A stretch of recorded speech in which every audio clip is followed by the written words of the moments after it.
How do you sleep knowing that you've used power to hurt people?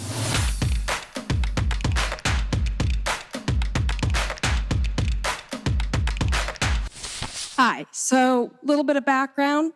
I'm a little bit older than a lot of people, so I know your history pretty well. Sure.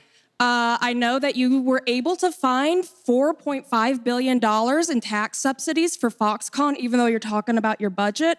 You accepted donations of over $750,000 from lead paint manufacturers and then attempted to bar 170 victims of lead paint poisoning from being able to sue. And I do remember when a Buffalo radio DJ prank called you pretending to be David Koch, and you sounded like you were about one question away from asking him what he was wearing. So my question for you is, how do you sleep knowing that you've used power to hurt people instead of help them? And do you believe that the Koch brothers will turn you from a puppet made out of ham into a real boy if you hurt enough people? Well, this is the wonder of American discourse. As another speaker in our circuit, Ben Shapiro, says, the facts don't care about your feelings. In this case, the reality is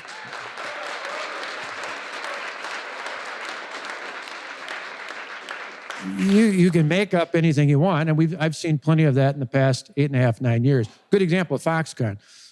Go back and ask anybody, Democrat or Republican, in the state legislature how much money they've got thus far.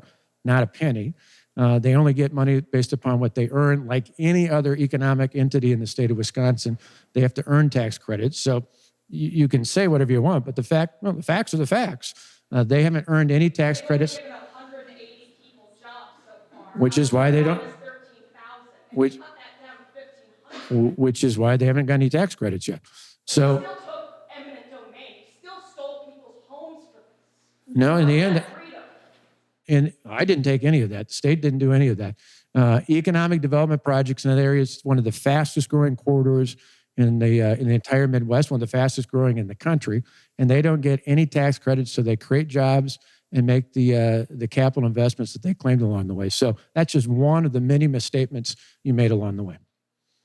So you don't have a problem sleeping at night?